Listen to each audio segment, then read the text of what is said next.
Hello mga friend, eto po muli si Ate Lek. Welcome back po sa ating munting channel. Tara po, tayo ay magluto. Meron po tayo ditong ampalaya. Ito po ay natira ko nung nakaraan ako ay nagluto. Meron din po tayong isang pirasong talong. At heto, meron na po tayong pinitpit na luya, bawang, at syempre ang siling berde. Heto naman po ang ating isda, boneless bangus. Ayan, para hindi na po tayo mahirapan sa tinik.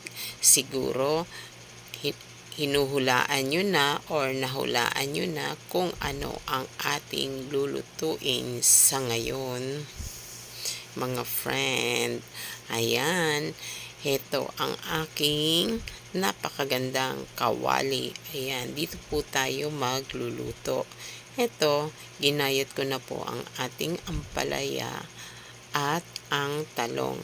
Ang ampalaya ay inarrange ko na rin kasama ang pinitpit na luya at bawang. Ayan, ilagay po natin din ang ilang piraso ng hiniwang talong sa ating kawali at isunod na rin po natin ang ating boneless bangus. Ayan, ang taba po ng ating bangus.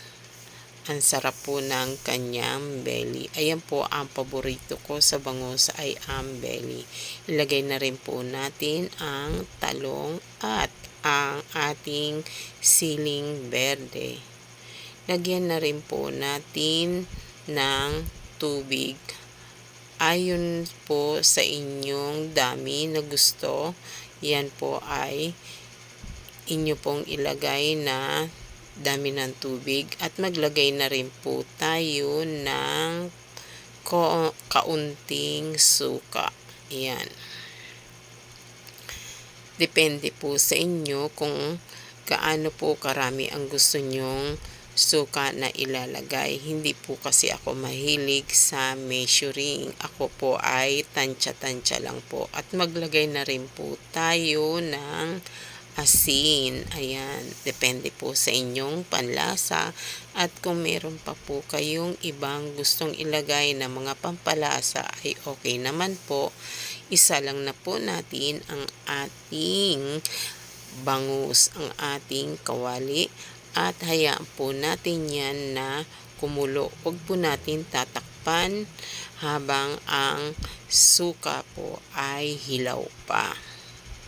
Kasi masyado pong aasim. Kapag luto na po ang suka, hindi nyo na po ganong naaamoy yung asim ng suka, saka nyo na po tatakpan.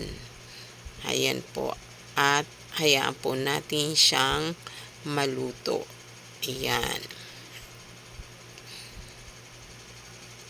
Ayan, i-check na po natin ang ating niluluto, ang ating masarap na paksiw boneless bangus. At sa huli po ay magpatak po tayo o maglagay po tayo ng 2 to 3 na cooking oil or mantika. Ayan, at hayaan po nating kumulo pa ng ilang minuto. Ayan, halu-haluin po natin dahan-dahan at baka madurog po, at tikman na rin po natin ang ating paksiw. Ayan.